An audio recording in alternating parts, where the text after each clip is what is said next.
involves writing a scraper using a service called ScraperWiki. You don't need ScraperWiki to write a scraper.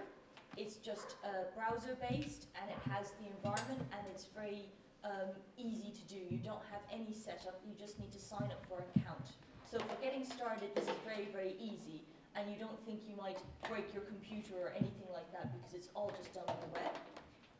I have the text that I'm going to use, if you mind passing that around, if you want to take a closer look, because I'll be writing on screen, but the writing might drop off the screen, so you'll have something to reference if you need to. This is the beginner's class, so if you want, you can just sit and watch. I'm not here to make sure everyone has written the right line and everyone is at the same stage. This is also not about trying to teach you to code within an hour and a half. It's not trying to get you to be able to do it, but to know how it is done and dispel some of the myths about what you think programming involves. That everyone thinks programmers are wizards or ninjas or magicians, but it's actually very simple if you pare down what it is that they do. So whilst you're getting a ScraperWiki account, you just sign up. You get 3 scrapers for free. If you contact them with a news organization email and tell them you're a journalist, they will upgrade you for free to 10 scrapers for free. And when I say 10, it means you can create 10, and then if you want to create another one, you have to delete one and then create another one. You don't do 10 and then you're stuck with those. You can actually delete them and do another one. So that's scraperwiki.com. Please get an account. In the meantime, I'm actually going to go through some of the pitfalls of data. Because a lot of, rather than running through and getting data, analyzing it and visualizing it, there needs to be some form of education on, to a certain extent, how to interpret things, what to do, what not to do. I'm going to go through it very, very quickly, but pinpoint some of the key things that I know even data journalists make a lot of mistakes on, and that's numerical literacy. But there was a blog post called How to Lie with Data Visualization. This is only visualization, but some of the examples are very, very funny. So a way to lie and misrepresent data is a truncated y-axis. So this is a y-axis that doesn't start, well actually this is it. This is a y-axis that does not start at 0. And when you look at them, you think your eye tries to measure the difference and tries to fill this bar with this bar. And so it looks like this is a multiple times bigger. But when you actually put it from 0, you see that's the actual difference between them. So that's a way of lying. And they give examples here of broadcast organizations that do that. So that's actually only a difference of less than 5%, but it looks like a massive difference. This is a sports one as well, that this is only 2 miles per hour more, but they've cut it off and haven't even put down, like that's just wrong. Oh, cumulative graphs. So how do you make a trend that's going down go up? And that's by doing a cumulative graph, because a cumulative graph adds on to the previous set of data. And because it's additive, unless you have a minus number, it's always going to go up. So this is the data non-cumulatively. So when and why would you use cumulative graphs? I've only ever used it once, and it was for money received for the Somalia famine aid, because we wanted to see at each month how much they had in total had in their bucket. And it's to notice at points in time where a lot of money suddenly comes in, because it has to be a percentage of the overall money they've received so far. So that's the only time I've actually used a cumulative graph. But it's very, very deceiving, because you can make a trend that's going down go up. Ignoring conventions. So a pie chart should add up to 100%. But for some strange reason, on Fox News, it does not add to 100%. In fact, that all looks like 30%. So this is just ridiculous. Oh, and this is unbelievable. They turn the graph upside down. So that's 0 going to 800, so it looks like going up is going down. Oh my God. And then they painted this blood red. They are It's in just jail? appalling. They are in jail now, these journalists or what? No, no, and they've sourced the data. And this is from Reuters. This is from Reuters. Wow. But it's just simply, that's just simply wrong. You're just completely perverting it, because even though you've labeled the axes and they wanted it to look like blood streaming down, when people look at it, they initially read graphs from the bottom up. It's just convention. And so when you try and make something look interesting, people will end up reading it wrong. And that's another thing that's just crazy. So that's visualization. But what about the raw data itself? So this is just a distribution of household income. And George Bush changed the tax system when he came into power and said that because of this, the average household income will be $500 more per year, was what he said. But that is a very, very manipulative and wrong thing to do with income. Why? Because averages only apply to a distribution that is what's called normal. The way to think of a distribution that is normal is a distribution that is most often seen in nature. And the example to think about is height. Most people, there'll be a spectrum where most people will be in the middle. There'll be a few incredibly tall people and a few incredibly short people. But it's not like half the population is incredibly tall and half the population is incredibly short. We're limited by our growth structure and our genes. So that is the structure, the bell curve seen in nature. And all statistics is based on the assumption of normality. Because this was a mathematical and academic form built off of what has mostly been measured in nature. That's the theory of it. Income and earnings is never normal. Why? Because you always have a few people that earn a hell of a lot. You always have this kick in the tail. And what an average will do is averaging it will pull it towards these rich people. Averages have a weight.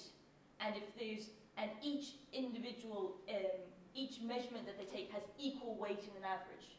So when he says the average household income, he means the middle class and the high earners. He's not meaning the people who should be benefiting from this tax system. For incomes and earnings, you always look for the median. And so the median will be somewhere here. It will be, the median takes the most common number. If you've got 555 for 1,000, the median will be 5. The average will be something completely different to all of those numbers because the 1,000 is skewing it. So if you think about economics, say, is there going to be a Bill Gates in here? Because Bill Gates is someone that completely will skew an average because he earns so much. Put him in a massive population, his earnings is big enough to completely skew an average. So watch out, politicians do that when they say about earnings, and what they're doing is they're benefiting their own very, very rich class. You always have to think about a median. Another thing is, in terms of data, raw data, not visualization, is what's called an artifact. And that is something that will change the outcome in the analysis that's very, very strange or has to do with the way things are measured. So when I was doing mathematics, a typical example was they were measuring the height of racehorses, and the graph was fairly steady, and then there was a dip, and then it continued steady again. And you would wonder, how come horses got short all of a sudden? And the artifact was they changed the way they measured them. Instead of measuring from the shoulder to the leg, they measured it at the rump, from the back. And that is an artifact of the data. It's not a true change in the height of horses. It's an artifact of the data. Another thing is how people and politicians can use something that will be an artifact. So I remember that when Obama first came into power, in his first quarter, they announced after the big global recession, unemployment figures were down for the first time when Obama came into power. And everyone was like, that is fantastic news. Clearly this man is doing something right. Only one quarter in, and unemployment has gone down. The interesting thing is that during that quarter was an American census, which happens every 10 years. To do a census, they have to employ one person per block. That is big enough to change the unemployment rate, to have the unemployment go down, because a census is on a massive, massive scale. That is an artifact of the data, and that's not actually his doing. But any of the policymakers will know, because of the census, they knew that news was going to come out, that unemployment will go down. It's mostly because of the census. So it's finding out why this is happening, rather than reporting unemployment is down, that's great. You'd be like, well, it's probably going to go up again after the census, when those people no longer have work. An interesting thing is facts that you see as trends. So this is actually a very recent Washington Post article on the world's boozing habits. And they say there are some surprises. There are things they found that were surprising. One of their conclusions is living on islands appears to exacerbate one's tendency to drink. One of the islands they name is Ireland. And that's not a surprise. Everyone knows that there's binge drinking in Ireland. And one island that has a lot of drinking does not make a trend. But what they found is Cook Islands, Samoa, and Sri Lanka. And they're like, oh, they're all islands. There must be something to do with islands. The interesting thing is this data is done as a percentage. Therefore, it is what's called normalized to population. Another thing when you're doing a data analysis is, am I mapping, am I visualizing an artifact of the data? So a good example of that is I was mapping prescriptions data. Why would that have to be normalized? Because it's a prescription per person. So you'll end up, if you don't normalize it, you'll end up getting a heat map of the population. You'll just have darker ones in the cities, because that's where people are. People get prescriptions. If you didn't normalize it, you would just be using an artifact of the data and mapping something else. So you have to divide it by the population and get it as a percentage. They did normalize it, but they didn't realize a pitfall of normalization. So the Cook Islands has a population of 10,000 people. So 5,000 people getting very, very drunk. And even then they split it into men and women. So there's probably maybe 5,000 men, 5,000 women. 2,000 men getting incredibly drunk will make a massive change to the overall percentage. Whereas in the US, 2,000 won't make a difference, because the overall normalization number, the population is big. So I would say that I would expect islands to be outliers, because islands won't be necessarily in the middle. They'll be either end of the extreme, because they have smaller populations. So yes, a lot of the times you do have to normalize things, but watch out when you're saying a top 10. Watch out when you're actually ranking them against one another. So a data set that came out in the UK was the use of tasers by the police. The police in the UK, not many of them are armed. They have to have very, very specialist armed units. They rarely take out their guns. They rarely shoot people. So they've started to use tasers. And so they had the use of tasers, how many times they took them out, and how many times they shot them. What the Guardian did is they then normalized it by the amount of time. So what percentage of the times they took it out did they shoot it? And then they did a top 10.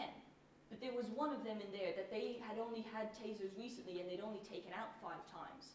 And that was at number 2, and number 1 was a massive police force in Manchester that had used them thousands of times. And you're saying those things are equal?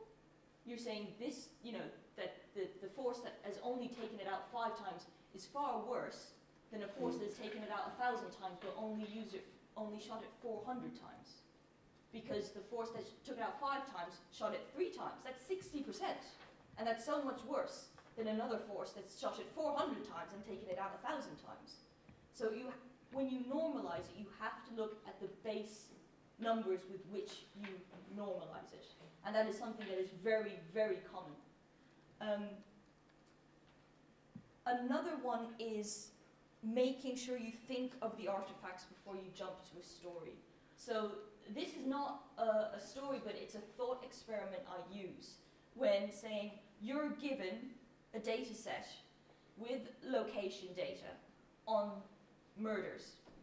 And the police report gives the location as location of death, where this person died, and then you map it. And what happens if you get a hot spot, a heat map? The journalist will want to go there. The journalist will want to know, why is this? I can see the headlines, Bethnal Green is murder city. What I would do is I would go there, and the first thing I would look for is a very, very big A&E, accident and emergencies, and see where that A&E, that hospital, look at the areas that it covers. If they cover a lot of bad areas, the murder is where the person died. A lot of people have wounds and they die of it in hospital. That would just be an artifact of the data. So you have to look at how it is collected and the exact definitions. It's very, very important that you misinterpret data if you don't read the exact definitions. Because if they defined the location as point where they died, then you could have artifacts of hospitals and A&Es. If they defined it as point with which the skirmish broke out, the point at which the police had to go to the location, then you don't have to. That makes a very, very big difference and will completely change a story. So a lot of the times, you think you've got a story, or I read stories, and I'm like, that is just an artifact of the data. So another case in point was I got police data on rape cases. And I got it per local area, down to a small scale. And there was a small town in Cambridgeshire that had gone up 300% in their rape cases. And the first thing as a journalist, you're thinking, you know, is there a serial rapist on the loose? And are people ignoring it? But rape cases are rapes that are reported. And I looked and I Googled and I searched around, and I noticed that in the year it went up 300%, they had opened a rape crisis clinic. And what that would do is that would just increase the amount of reporting of it, because these women were getting help. So to a certain extent, what seemed to be a bad story, rape is going up, is actually a good story. More women are probably reporting it. So, and you can't tell one from the other. That, again, is an artifact of the data. And that's what you need to look out for whenever you're making any assumptions. Another thing in terms of actually visualization, and this was a good thing done by the interactive team, where they looked at tweets, and then they showed over time the increase in the frequency of words used in tweets. And this was a fashion, and I think still is a fashion, to do things in bubbles rather than bars, because you can fit more on a page if you stack them up. This was done correctly, even though I think it was done more for aesthetic purposes, because bubbles look nicer, and they move and things like that. Bubbles should only be used for data, for numbers that have an exponential behavior. And what do I mean by that? So with tweets on Twitter, there'll be a lot of words spoken, used very little, and there'll be a few words used a lot.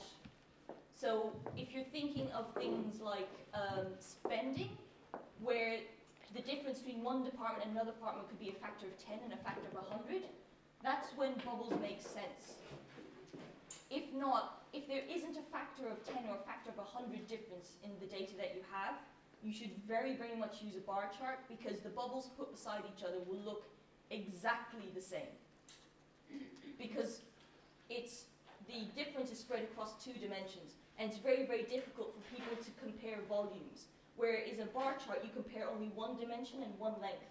It's much, much clearer. It doesn't look as nice, but beware that a lot of people are using bubbles as a fashionable thing, and it should only be used for data that has an exponential behavior and difference in it. Another thing that I see as an issue is looking at the type of data and saying, oh, I have this type of data, therefore I have to do this type of visualization. Rather than the story, letting the data being collected, thinking that that designates what you have to do. So this, I think, is an exceedingly poor visualization, because it's the rendition flights. the US rendition flights. One, it was an incredibly big story. Two, there was so unbelievable amount of work done by the rendition project of people going through, and because they had location data, they put it on a map. Just because they're like, right, I've got a location, I have to map it. When you map it, you get something like that, and it looks horrendous. Is the most important thing for me to know is where Afghanistan is, where Jordan is, where the UK is? Is that important in the story of rendition flights? No. I want to know if the UK always sent people to Jordan. I want to know if they always sent people to Egypt. I want to know if their routes used by them, such that I can see, do they have a political alliance with them? You know, is it that they have good relations with this country, so they send them there? Therefore, there's politics involved with these rendition flights. What I would have done is I would have done a chord chart, where each of these would be, the different colours would be a continent, and then from each one you see the thickness of the rope is where they go. And if they're scattered like that, I'm thinking they're just sending them to the nearest place or the nearest airfield. But if there's a thick one there, I'm thinking, right, that's quite common that these two are completely linked, and they always go there on rendition flights. And that's what I would be looking for, which you cannot see in this at all, because they thought, I've got location data, I have to put it on a map. Just because you have location data, you don't need to put it on a map, because all this space here is wasted.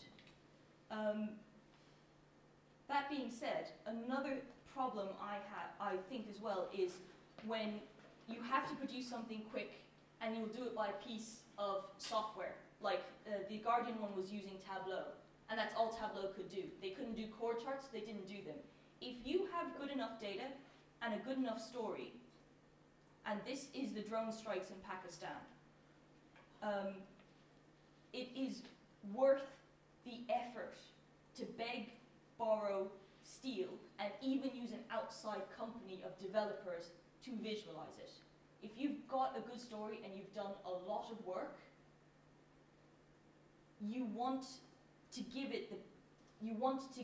the mediation of that all the effort that you already put in. And this was the Bureau of Investigative Journalism had journalists going through local news reports and writing out themselves any drone strike, whether they knew that they were children or civilians, how many, what date. And they don't have the resources to visualize it. So this is Pitch Interactive is a Californian company of a consultancy of developers that do mostly advertising. But they went to them to build something. And that made a lot of people stand up and listen and look, and that went viral. And everyone doing data journalism or visualization saw this. They shared it on Twitter. And for me, that's like, it was much more difficult for them to do. And maybe newsrooms feel they have to turn around things quickly and they'll never pay for stuff. But there's no point, if you've done it, to end up with something like that. If you've made effort into it, go that extra mile. And if you don't have it in your newsroom, find someone who can build it, because that just makes a huge difference. Something I wanted to show you that was very cool, which is difficult to do, but is the sort of visualization that I'm interested, is in games that bring you knowledge. So this is very recent. This is the startup sort of thing by the New York Times called Upshot. It is in competition with 538, and they did this thing of who will win the Senate. And they showed you, to a certain extent, how probability works. So these are all the states that are likely Republican. They just looked at their history of voting and said how many times in 100 did they vote Republican, how many times in 100 did they vote Democrat, and how many times, and then they split them into ones that were very, very likely Republican, very, very likely Democrat, and these are the swing states. And from that, they said that it's a 50-50 chance, that it's going to be very, very close. And what you do is, you just spin it. Like you spin a wheel,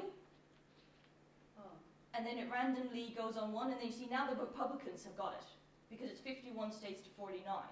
But if I spin it again, these ones you know are going to be Democrat, these are most likely Republican, but it's these one that change. Now the Democrats, but it's actually 50-50.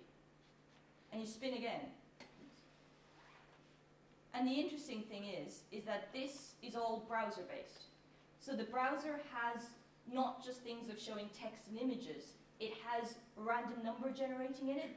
It has a physics engine. You can make things fall and hit off things in gravity in the browser. It is powerful enough to do that. So very many online games, the physics of it, the physics of the universe has been programmed into your browser as well. And they're using this random number generating. And this, I'm very interested in showing audiences things like that. Not having an interactive that they can explore, but an interactive that makes them understand very, very complicated issues.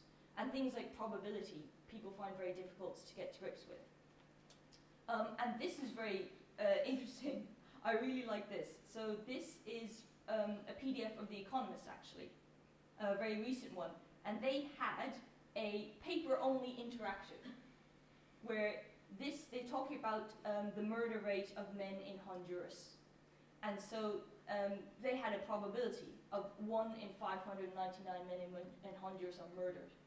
So this looks like a bar chart. It's not. They say that pin this up on a wall, blindfold yourself, and throw a dart. The odds on hitting that are the odds on a Singaporean man being murdered. The likelihood of you hitting this is the likelihood of a Honduran man being murdered. And this giant red box is within a lifetime, the life expectancy, a Honduran man risks of being killed is 1 in 9 over their life expectancy, is 1 in 9. And so this red box is the probability that if you're a Honduran man, you will be murdered in your lifetime. And so that, I thought, was pretty cool. That was thinking literally outside the box. And so that's, to a certain extent, trying to educate in the pitfalls of data. Before you do anything with it, you need to make sure that you're approaching it in the correct way. So hopefully everyone has a ScraperWiki account. Yeah, please go to scraperwiki.com. You will have a sign in there. You sign up with your email. You check your email. You verify. And you'll get 3 scrapers, but like I said, email them saying, I am a journalist or journalism student, and they will give you 10 for free. They will upgrade you for free. So I want to give you a little tour of ScraperWiki. So these are all of my scrapers. I can view them in 2 ways. I can have them laid out as squares with the color of them dependent on the type of scraper it is. I prefer to see mine in a list because I have a lot of them. When I log in, I have, again, an account.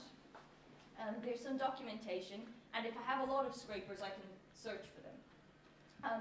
If I want to create a scraper, I hit the plus new data set. They don't call them scrapers because actually you can make things other than scrapers with ScraperWiki. And I want to show you some of the non-programming ones that I think are very, very useful. So when I say create new data set, if you think of this as a phone, those little squares look like apps. And that's sort of exactly what they are. They're little apps that you can use. This first one is code in your browser, and that's what I use because I program. But there are other things that you can use. This is extract tables from PDFs. So I'll give you an example. If I click on this, I can extract it from a URL, or I can upload a file from my computer. So I'm just going to give you a file that I previously uploaded. So Talks and Workshops, Barcelona, Lewisham.pdf. So let me show you what the original looks like. Here. I'll show you what they mean by a PDF table. Is something that looks like this. That's literally a drawn table, but actually in PDF format. So I can upload it. And if you have come across something like this, whenever you copy and paste it and put it into a spreadsheet, it doesn't end up looking like that. It jumps lines, it garbles up. You end up having to copy and paste each one and put it in the cell. And if you've got thousands of lines, that's incredibly frustrating and dangerous because you can make errors when you transfer the data. And so it's taking a while. So what this does is then extracts it and puts it in table format, and then you can download that. This might be taking a while. Let me leave that running and show you another thing that is very interesting, is Twitter. You can upload a spreadsheet. And I'll show you why you might want to upload a spreadsheet, because once you've created a data set, you can do things on top of it, so you have more apps that you can use for it. But this, I think, is very handy. It's a Twitter scraper, and it will search for things on Twitter. So I will search for hashtag JPD14.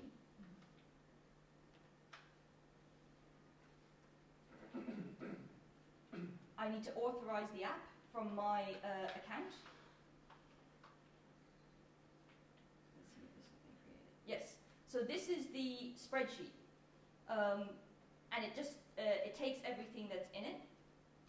So now you have it in spreadsheet format, the PDF, and the downloaded spreadsheet app starts generating these files.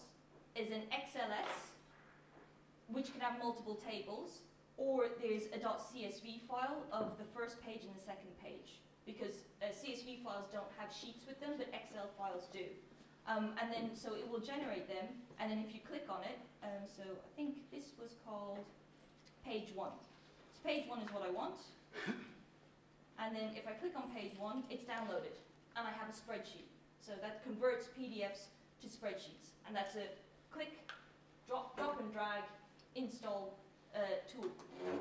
And that's very handy. And like I said, you can put in a URL as well, so that maybe you can go in and do it again, and do it again, and do it again, if you think that URL, that spreadsheet is, that table is updated.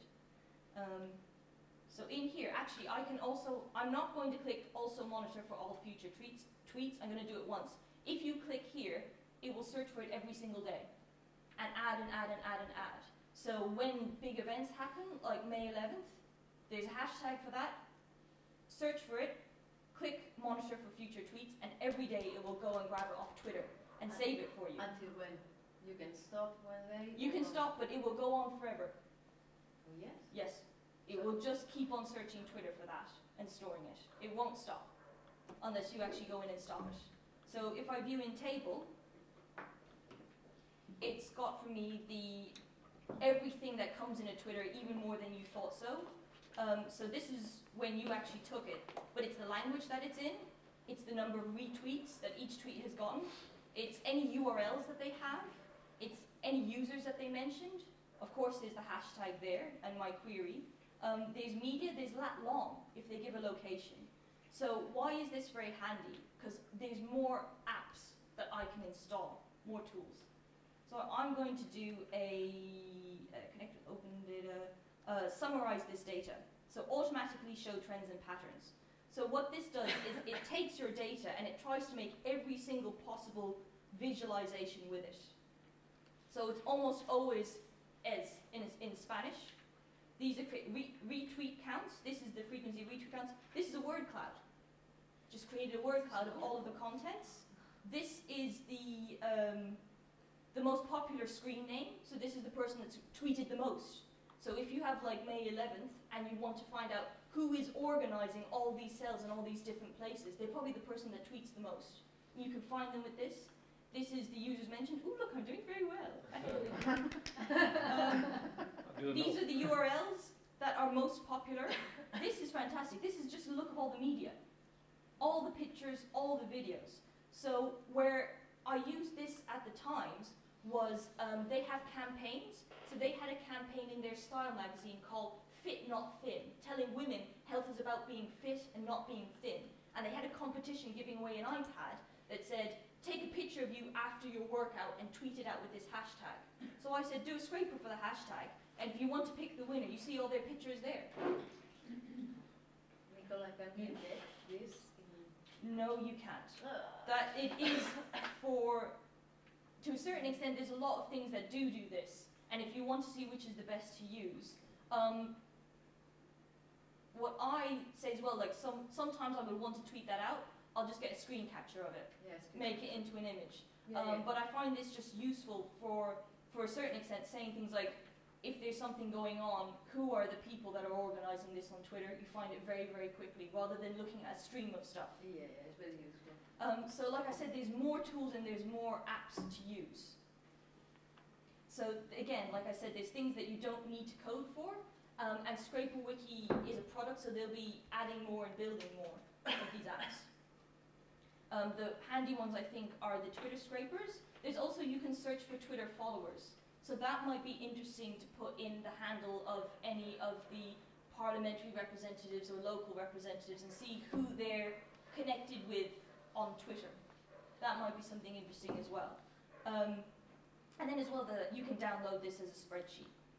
So that's just kind of a quick tour of using these, and the best thing to think about it is like little apps on a phone that you can use and access. Sorry, Yeah. can you kind of like with the Google spreadsheet, or you can just download it as CSV or Excel? You could download it as CSV or Excel. CSV you could then upload to Google Spreadsheets, no problem. Another thing you can do is, and this is what I'm going to do with my data, this says beautiful tables API and JSON output. So what you've ended up scraping, you can create an API out of it. So this is the stuff I'm selecting. Let's see, tweets, created at, and these are all the different headings. I want media in here, so I'm definitely going to select media instead.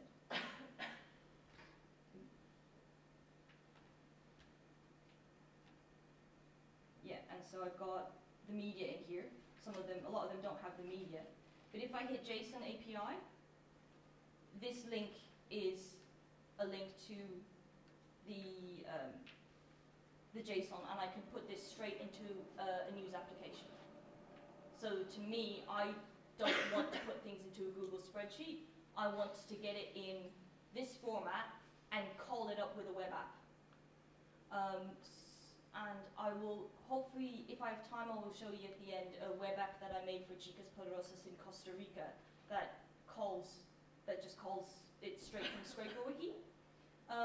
So now what I would like to do is, because I think I'm not good with my timing, so I'm going to write a scraper. You've got the sheet with what I'm going to write. If you want to code along, if you've got ScraperWiki and you want to code along, feel free to do so. But because due to time constraints, I'm not going to be able to go around and make sure everyone is at that stage. I'm just kind of going to show you the process of the thinking behind getting a simple scraper and making sure your data is what you're looking for and is structured and how to use that. I'm going to do that using Python. So I'm going to very, very quickly run through the basics of Python, which is the basics of programming, such that you can try and follow what I'm going to do in this scraper. And I'm going to assume no one here knows anything about programming. If you do, apologies, but I do need to run through the very basics. So the main concept behind programming is what's called a variable. And so I can create a variable called anything I want. So I have spam equals 5. In Python, the association of a variable to a value is done with an equal sign, but it's not like the mathematical equal, where 3 plus 2 equals 5. I can't then say 3 plus 3 equals 5. There's not true equality in that sense. So if you think about a variable, you think about, I'm going to name a container. Think about it like a bottle of water, and I'm going to put water in this, but I can take out the water and I can put orange juice. I can take it out and squeeze in a small animal if I want. It's just a container which I can put something in, and therefore say, take the bottle of water.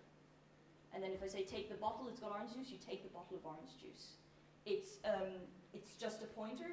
So if I say, spam equals 5, and I run that, if I then print spam, I will print 5, and it tells me what I've put in this container. If I say spam equals Nicola, and I run that, and I check what's inside, it's Nicola. So I've taken out water, I've put an orange juice inside. And it's about throwing things into containers, and then taking that with you. So I just turned 5, which is a number, into Nicola, which is a word. And there are what's called variable types. And in Python there are 7 data types, one of which I never use. So 5 is numeric, it's a number. And because it's 5, I can do things like I can divide one by another. But I can't divide a word by another word, it doesn't make sense. So in true life we have variables, we have concepts. A numerical concept is very, very different to a word concept. There's certain things you can't do. I'll put in here wonderful spam, and I've associated that with 5.6. That's a float. Because it's got a point and a decimal point to it, it actually has a different type. There's more things you can do with it. So for instance, if you divide 5 by 2, you'll go from a numeric to a float because you've got a remainder. In programming, they take those as different things because like 5 is a discrete value where you can have 5 deaths, but you can't have 5.6 deaths. So they actually treat them as different things. This glorious spam, I put a word in, and in programming language, a word is called a string. String of letters is a word. And to tell it that it is a word and not a variable, because don't forget I put, like spam is a word, but I've used it as a variable. To tell it that, no, I'm using this as a word and as a string, I have to put quotation marks around it. And if you notice here, it changes color to let me know it's something different. It's not a variable. There's booleans, which we have in real life, true and false. And that's actually incredibly powerful in programming. So it's true and with capital T, and false with a capital F. So you'll notice that I can't, if I used true or false as a word, I'd have to put quotation marks around it. I cannot use true or false as a variable because these are special words that have special meanings. So the interesting thing about Python is that it's more like a language. Some languages will use things like and or not, and they'll have symbols for it. They'll have like double ampersands or double bars, whereas in Python it will just be written out A-N-D, N-O-T, because Python is supposed to be a computer language that should read like English, that you should be able to read it, and it is to be written out. That, to a certain extent, is why I find it's quite easy to learn. The next two are something that make programming unbelievably powerful. So if you think when the Egyptians had hieroglyphs, that was a very difficult form of language because each thing had its own symbol and you had to know that this symbol was this. Whereas languages that evolved after that, they said that, no, we're going to have a symbol for a sound, A, B, C, and then when we put them together, that is then going to identify a thing. So they only needed 26 sounds or characters to describe every possible thing that they could see. Every new animal, every new building, every person. And so the same with programming, the nuts and bolts that it will build on are mostly two things: lists and dictionaries. A list is designated by square brackets, and like a list of things, it's things thrown in and they're separated by commas. So this is a list and they're all strings, but I can put 5, 6, 7, 8 in there. I can put 5.6, 5.8, 5.9, and it can be any size that I want. It's just a list. The other thing that makes programming very, very fast is what's called a dictionary, and it's a key value pair. So if you think of a physical dictionary, if there was no order to it and you wanted to look at the word house, you would have to look through each and every thing. But because there is a key to it, you go, H, I'll look for H. Oh, H is done alphabetically, H-O, H-O-U. It's a fast lookup system. So what it is it's designated by curly brackets, and instead of one item, it's a key value pair. And I can add multiple ones in here.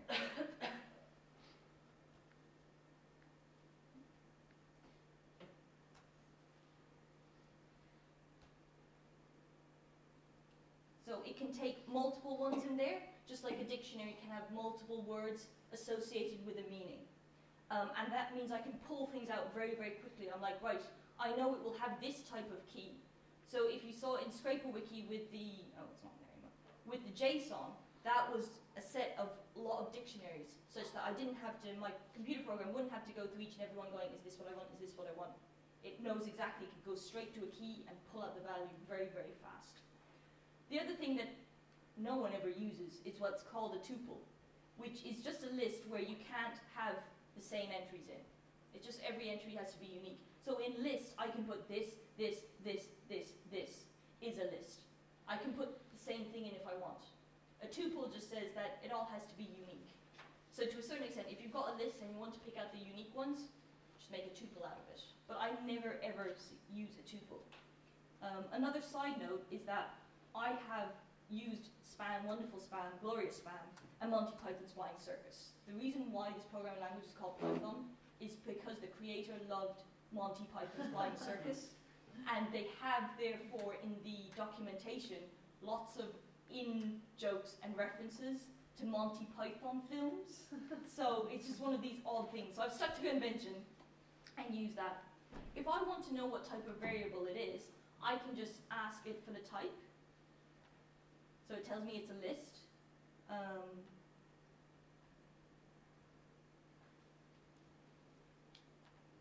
And it tells me it's a dictionary.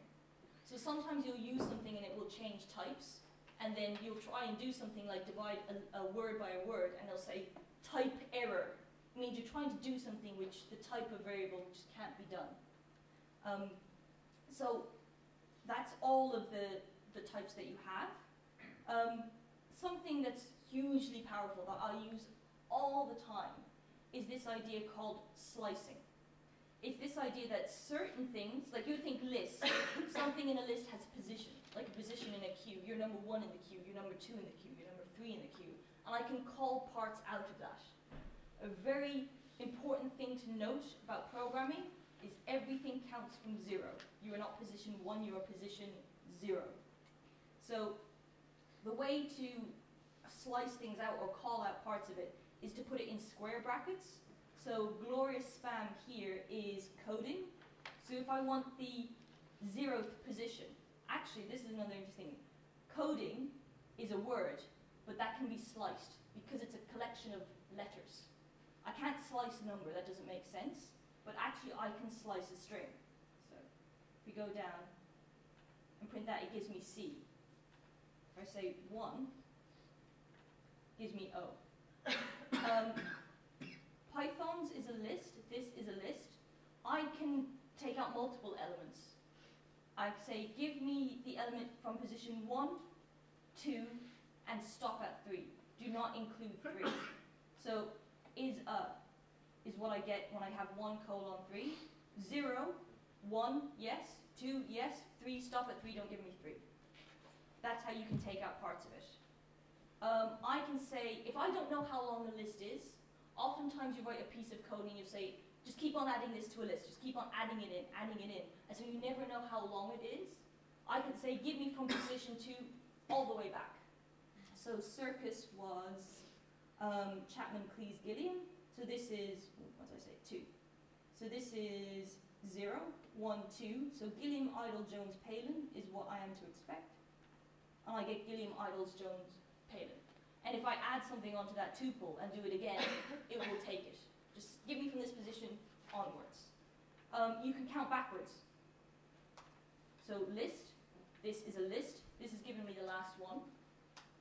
And you can also count from backwards forwards by is a list. So if I actually put a colon in front of -1, I get everything except the last one. So it starts at that and counts backwards. This seems a bit odd, but that's actually what I use more than anything else, is slicing into things. With dictionaries, another thing that you do is, so this is key value pairs. To call the value, again, instead of slicing into it and calling the position, I call its key. So again, with square brackets, D is the name of the dictionary, so I say D, and in here I give the key, and then it brings out the value of it. And I don't have to know which position it is. So this can be in multiple positions. So the interesting things about dictionaries is that there's no order to them. So if you save a dictionary once, you'll get an order. If you save it again, you'll get a completely different order. It's done randomly, but it doesn't need to have an order because you call things out by keys. So again, a bit like a dictionary actually goes A, B, C, but a programming dictionary, they can change that order. But a computer, once you give it its key, it will grab it out of there very, very quick.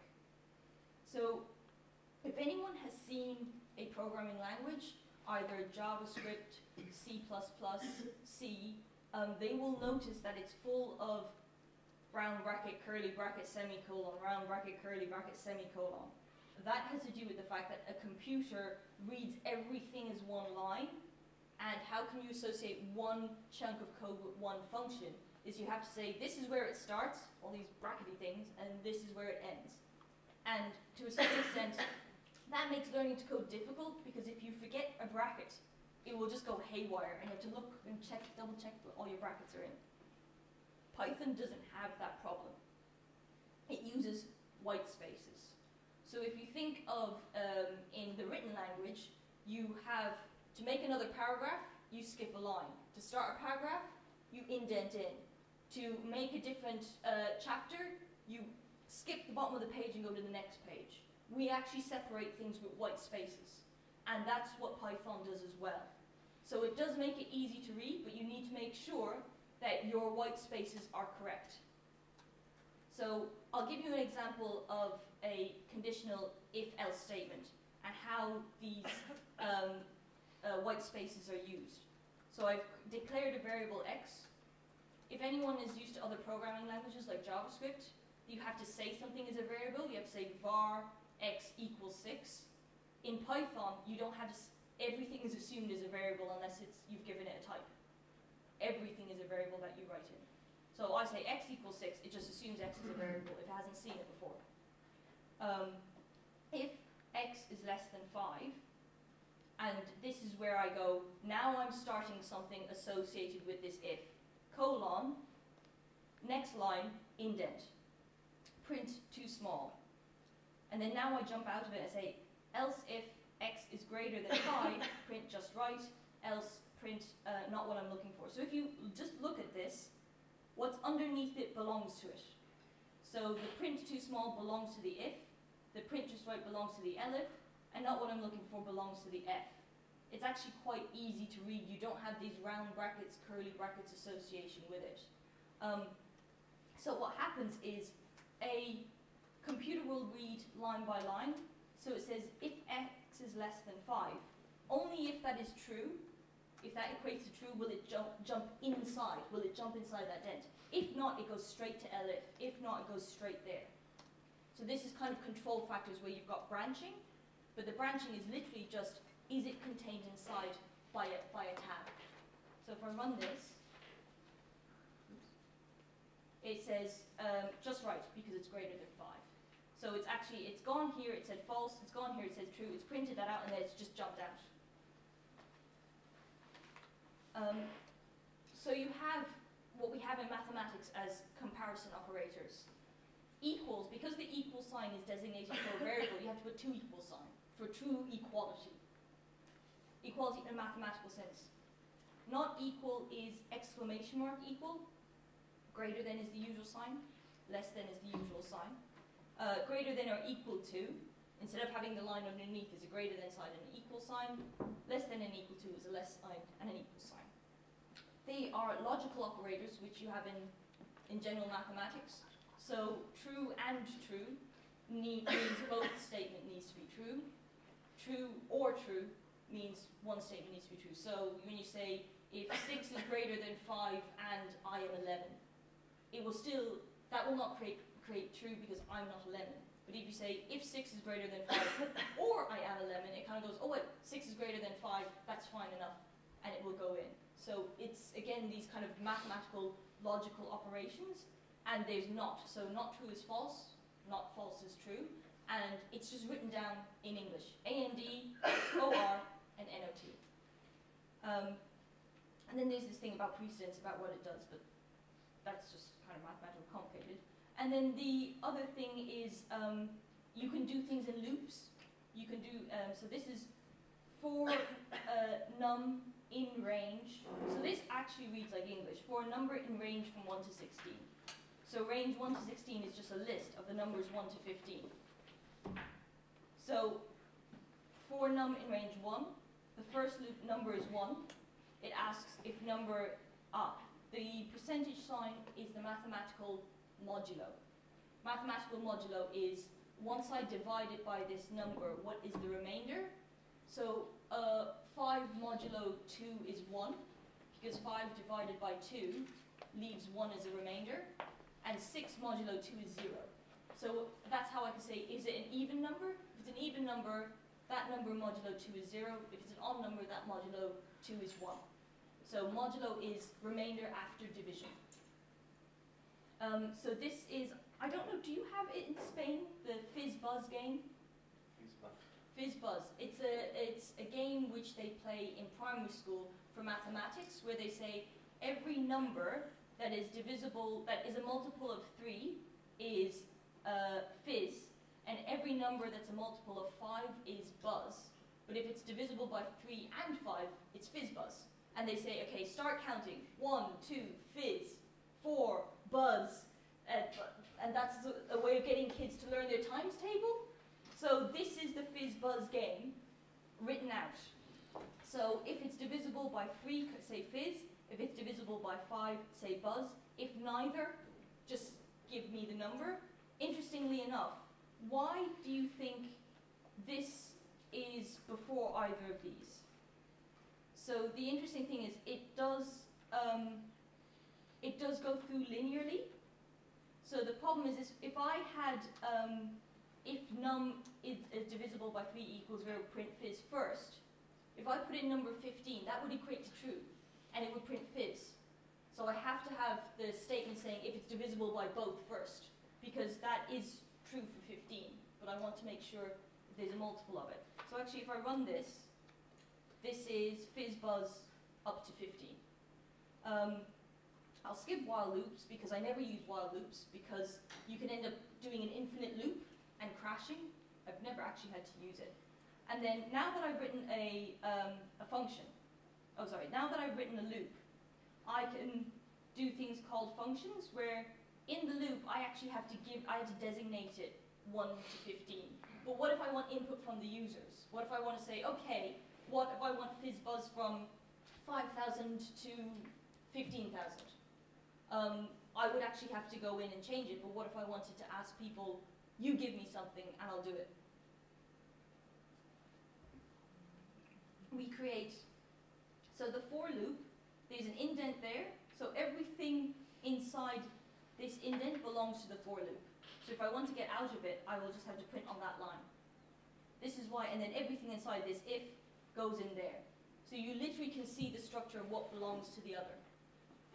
There's one more hierarchical structure, is I can put everything with a def statement, which means define or make it into a function. I'm going to call this function Fizz underscore Buzz. I could call it gobbledygook, I could call it karma, I could call it Nicola, I can call it anything I want. And then I'm asking it for a start and an end, and then I'm going to create this Fizz Buzz by start and an end. To call the function, I literally, like, if I name myself Nicola, to call myself, I say Nicola. So I've called this function Fizz Buzz, so I'm going to call this function by saying Fizz Buzz. But it's saying, okay, my function is to do something, but you need to give me a start number and an end number. So you've called me, but what am I starting on, what am I ending on? So I say Fizz Buzz, start on 10, end on 21.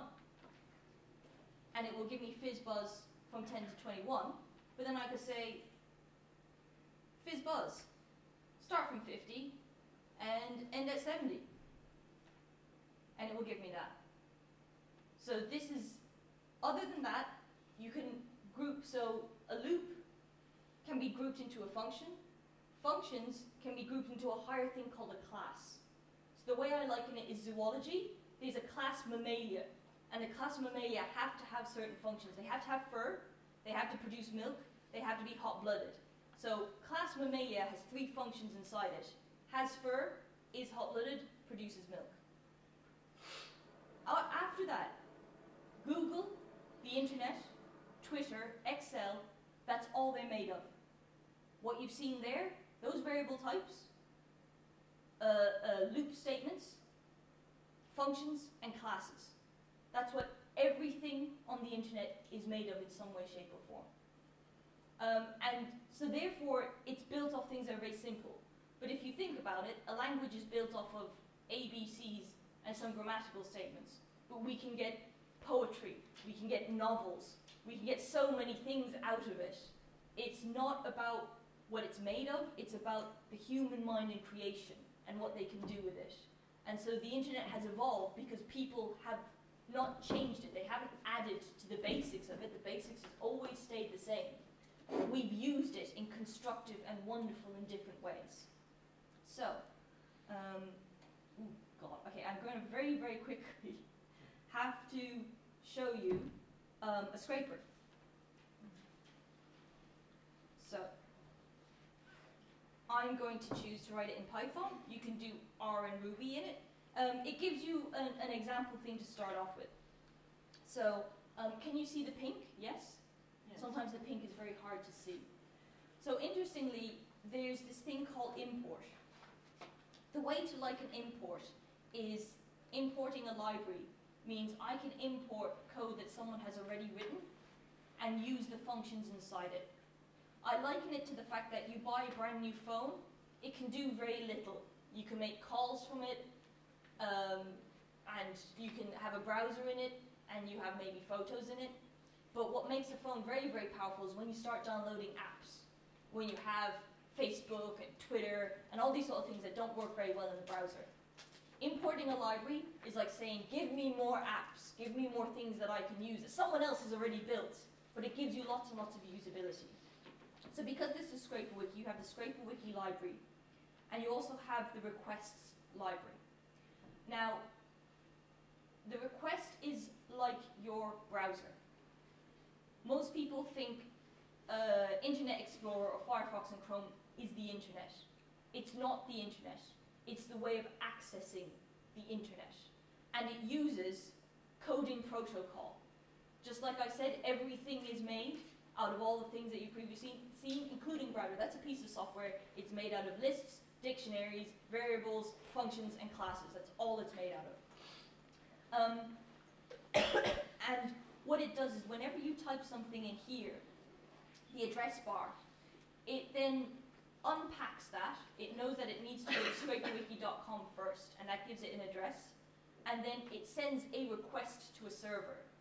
The request to the server, it bumps until it finds the right one. It then sends back a packet, which is code. The code gets into the browser, and your browser then interprets it. It makes it into boxes and toolbars and squares, but it's all just HTML, JavaScript. The request library is a browser. That's exactly what it does. So if I want to get the content of a website, not what it looks like in the browser, but the code for it, I do requests.get. And so that's a function because I'm calling it. I'm calling request.get, and then what do you want me to get? I'm putting inside here a string, which is the URL, including the HTTP. And I know that it's a string because it's in these quotation marks. I know that I'm calling a function because it's put inside round brackets. And I know that this function belongs to this library because it's requests.get. Interestingly, when your browser gets information from a website, it's not only what you see in the browser. For instance, it's when you sometimes get a 404 or a 202, there's headers involved. See these little images in there? It goes and it gets that. It gets a lot of different information. So when I say get, it's gotten me a giant packet. And not being a browser, it doesn't know straight away to interpret things. So I need to know to get the content of it. I do print html.content. If I just run this, so Flourish is a blog of the CEO of ScraperWiki. So if I run this, I've got what looks like a bunch of HTML. So if I actually go to this website here,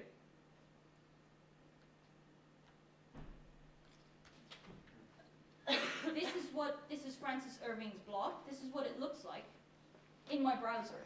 If I want to see the code behind it, if I view page source, I want to see the source of it. This is the source code of it. This is what the browser actually picks up from the server, and this is what the browser's been programmed to do, is to turn this into this. So actually, what I've then got is exactly this. I've gone and I've fetched it. So the scraper that I'm going to have to do very, very quickly, I've called the rain in Spain, because I've gotten precipitation data from the weather station that's at the airport in Barcelona. And I apologize now because I realize I should call it the rain in Catalonia and not in Spain. So I've already made a dreadful, dreadful mistake. But the website, I'm going to be lazy here and just actually go to it from ScraperWiki. The website is just a general, let me see, in Spain. Let me go in here. So let me just grab the initial website I found. So this is climate data from the weather station at Barcelona Airport, and it goes from January 1973 onwards. Okay, so I thought I want to get monthly, because if I'm going to graph it, daily one, you won't see the difference to monthly. It's just too big. So I want the monthly precipitation. PP is precipitation, so I want to get this number here for every single month from the year 1973 to today. So first of all, as a data journalist, I need to see how it goes from month to month and year to year. So this is the year drop-down menu, and this is the month. So when I go to February, I'm not looking at the page. Never ever look at the page if you're looking for navigation. You look at the URL. Okay, so let's go back to January. Look at the URL. What happens when I go to February? Is there a change? Yeah. Yes. Yeah. This is the month in numerical, and this is the year. So instead of doing this menu, why don't I go to 84? And that's done the exact same. I can change everything by the URL. I can navigate all the way back. And for me, I'm like, yes, simple. I can build every single URL for every single page going from 1973 to today, because the date is in the URL. And what is the URL? It's just a string. I can make that every time, can't I? Because, oh, one thing I should say is Python here. Okay, if I say n equals Nick and h equals Ola, if I say n plus h, I get Nicola. That's string concatenation. When they say add, it's add in the sense of added onto the end. So I can say URL equals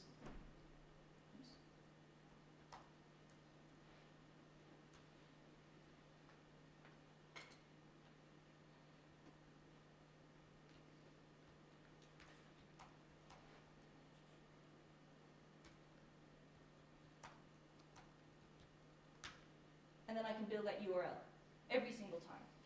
So, what, let me go. So, let me get rid of all of this example. I'm keeping requests. So, I have, for a variable you can't have a space in the name.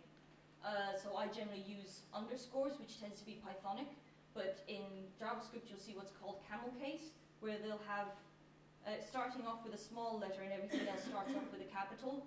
You can use anything you want. Like I said, you could call this gobbledygook, you know, Catalonian independence, you can do it, call it anything you want as long as you're consistent with it. So let me get the start of it. That's always going to be the same. So we know this is always going to be the same.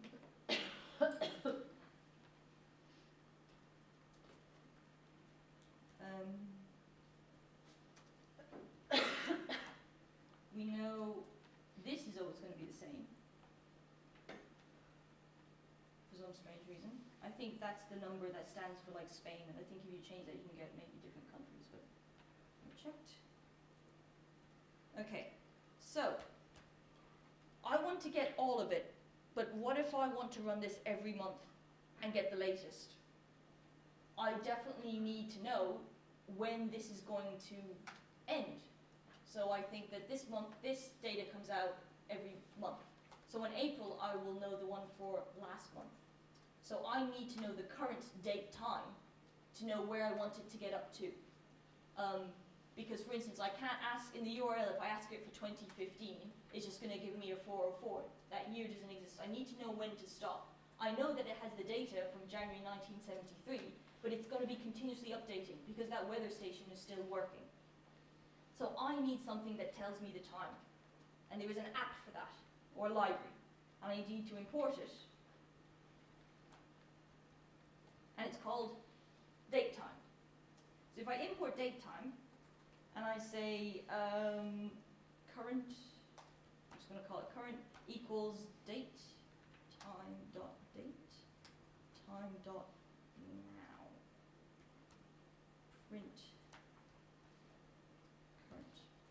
And now in this is the editor, and if I want to run it, I hit run.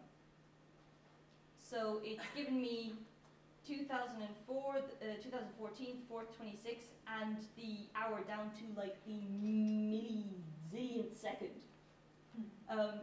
So that's how I can get now out of my computer. Your computer always knows the right date and time. It's just built into everything, just same as your phone. That's very important. Like they say in aviation machinery, if they lose track of date and time, everything just goes haywire. So that was built into computers from the very, very beginning. They have to know date and time so they can sync up with every single other computer. So your computer has that. I want the month and the year. So if I do current, month, and I say dot month. So how do I know what is dot and what to do? Each library will have documentation, and the documentation will tell you how to get things out. But then again, I hate reading documentation because I can't understand it. It's written like a really instructional piece. The object instant of this, I don't understand it. So what I use is Stack Overflow.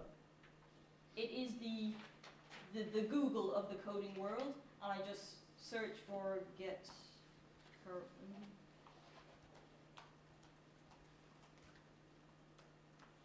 Count the number of Sundays in the month, and I just keep on looking at this until I actually get the current month. I find this better than using any documentation. It's Stack Overflow. So if I print current month,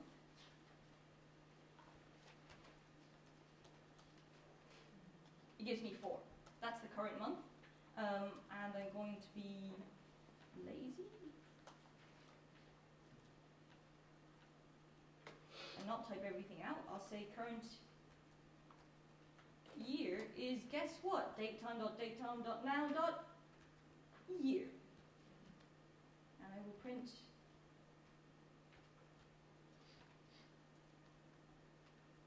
so I've got the latest month and the latest year.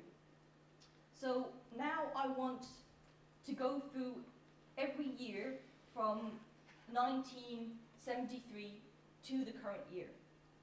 So I will have a list, and I will give it the range.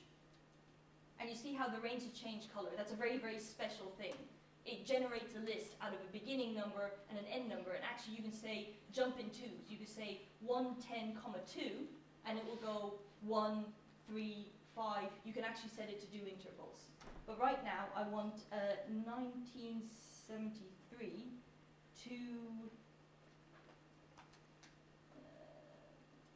current year, actually, which is easier because I already have that in a variable, plus 1. It's important that I put plus 1 because it stops. It will not give me the current year. If you put up to 10, it will give you everything but not 10. It gives you 1 minus the last one. The reason why that is because actually it counts from 0.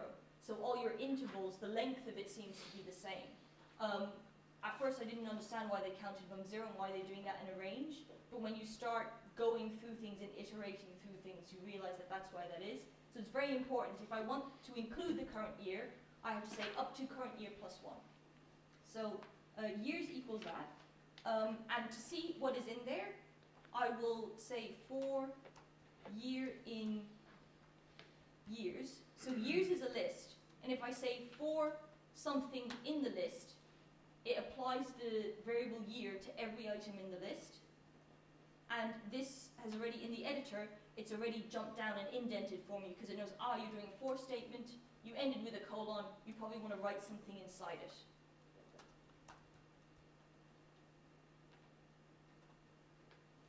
And then now it's given me every single year from 1973 up to 2004.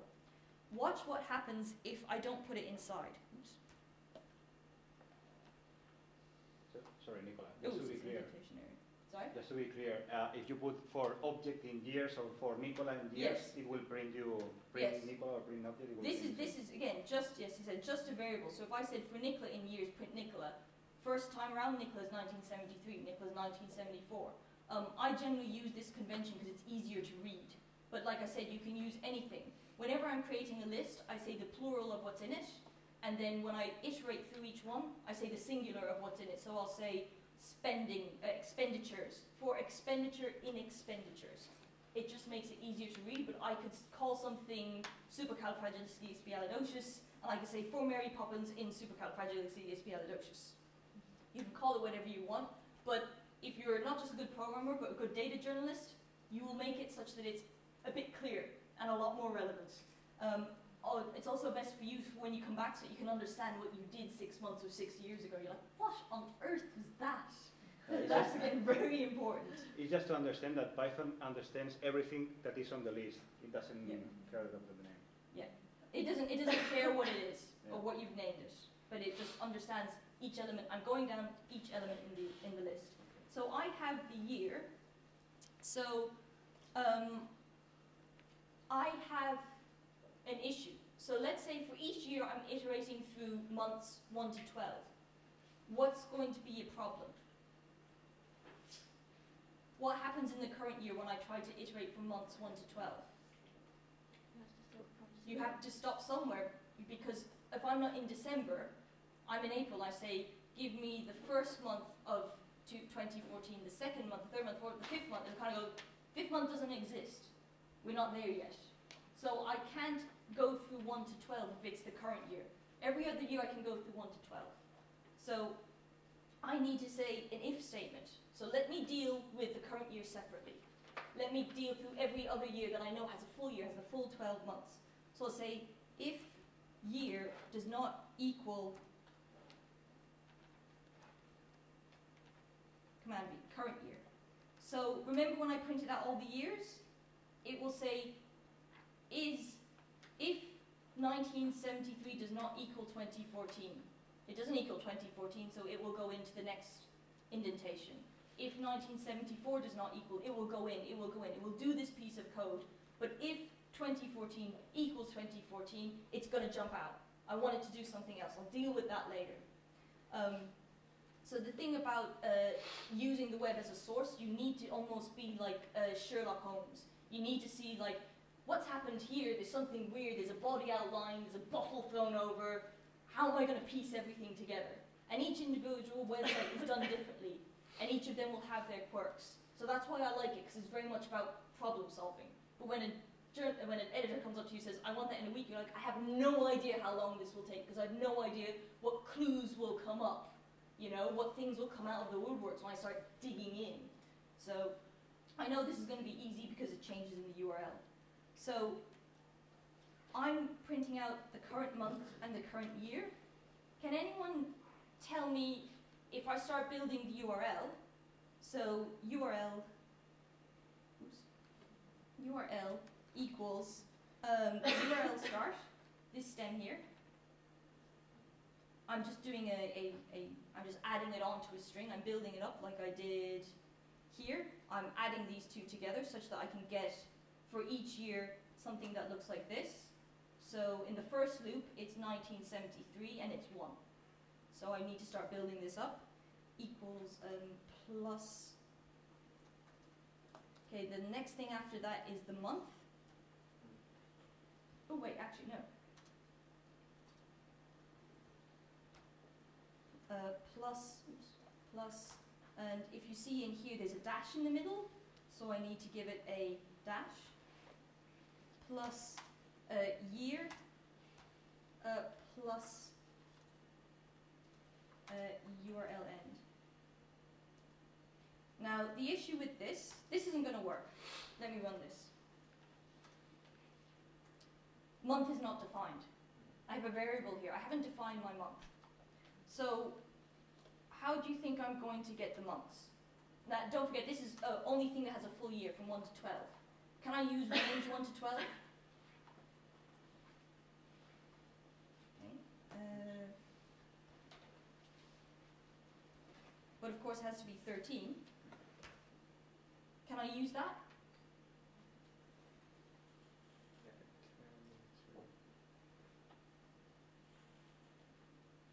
Can I use that to build this? No, you have 0. Yes, look at that. That's not 2, that's 0, 2. It always wants 2 digits. And range gives me 1, 2, 3, and 10 is 2 digits, but I have to put zeros in front of them. So this won't give me the URL that I'm looking for if I just use range. So I need to make a list because I need to go through it. And so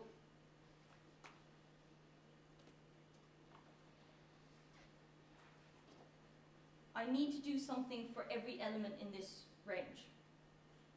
So I will say, like, for I in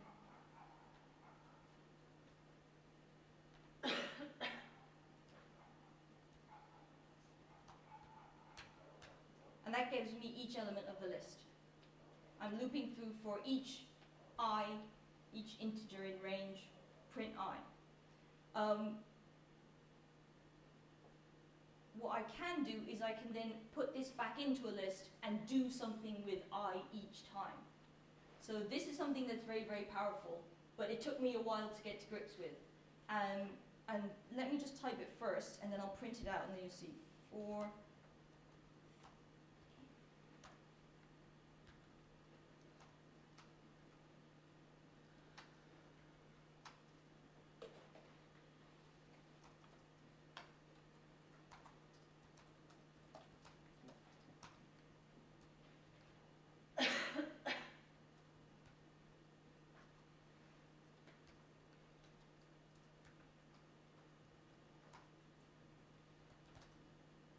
okay, so this is creating a list and then putting it back into a list and then doing something for every element on this list. It's called list comprehension, but I'm saying for month in %02D, and that's just a convention where it says give me a decimal but give me a digit but give me always 2 elements, which means that if I have 1 it will give me 0, 1. It will make sure there's always 2 elements to it. So if I print month, oop, what have I got? Oh, aha! That is a loop. Therefore I have to put a colon and I have to indent.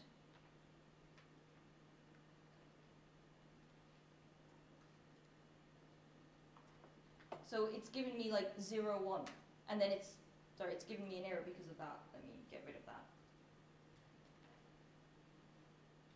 Yeah, so now it's given me 0, 1, 0, 2, 0, 3, 0, 4, 0, 5, 0, 6. And that's what I need now. The problem with this URL, so watch what happens if I add 2 strings, Nick and Ola, I get Nicola. What if I try and add a string and a number? Can't concatenate string and numbers. Because don't forget, now month or year as 1973 is a number. To add that, I have to make it into a string. So I need to make sure year here is a string.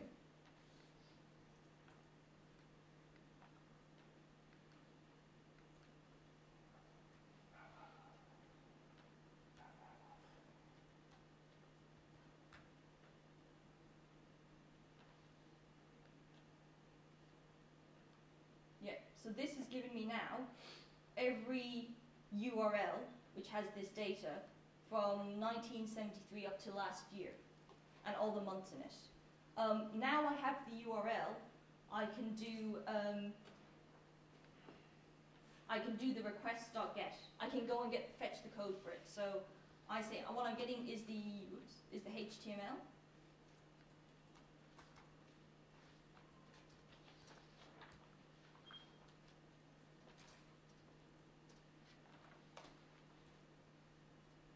And I'm just going to be quick about it and get the content. So now that let's run this, but I'll stop it because it might take a while.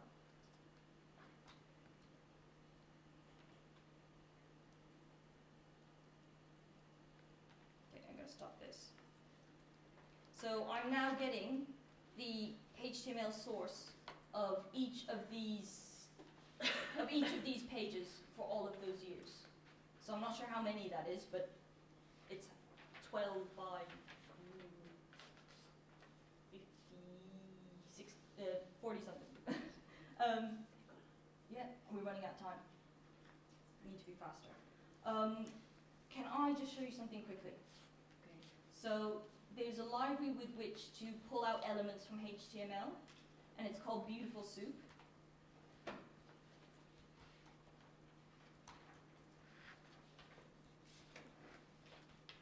Okay, so I have to convert this from a string into an object where I can say, pull this out, pull this out. And when I say pull this out, I mean, if it's a header, pull out the header. If it's a line, pull out the line. I have to know what each of these things are. Because now all I have is a big jumble of strings. Now I need to separate it into its different identities. So this is colored differently because they know they're different things. And so I've used Beautiful Soup for that. So I have to say,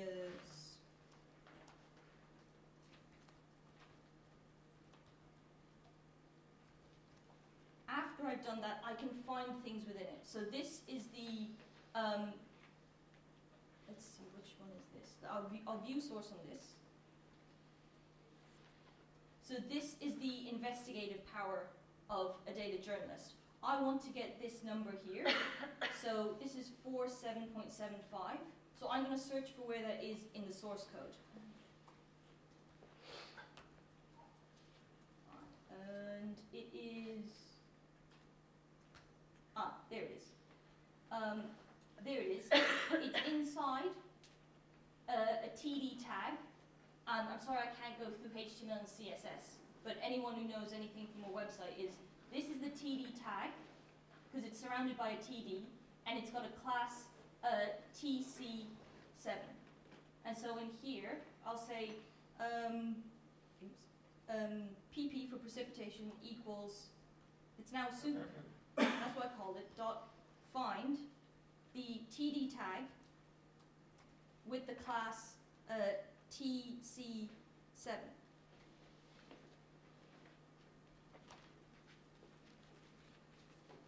Okay.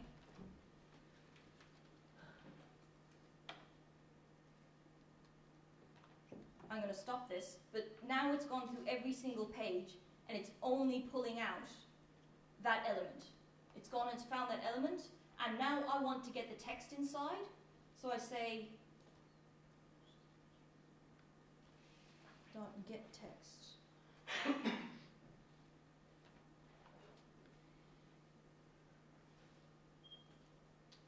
And now I'm getting all of them. I'm getting all of the precipitation. And so what I've done is I'll just actually go into the relevant one. So this is temp Spain. Let me go through you quickly. Once you've got what it is that you want, and it will be different for every single website. Oh no, sorry, that's temp drain Spain.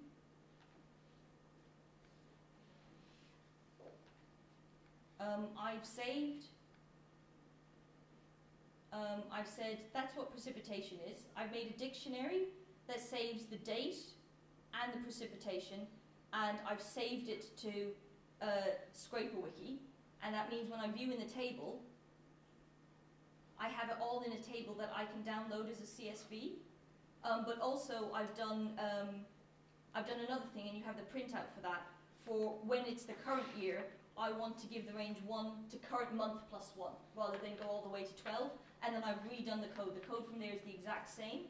And generally what you would do is put it into a function, but I've just left it like that for you. So actually, once I download it as a spreadsheet, so I've got all this data, I download it as a spreadsheet. There is a library called D3, where they will give you the visualization, and they'll give you the code for it, and they'll give you sample data.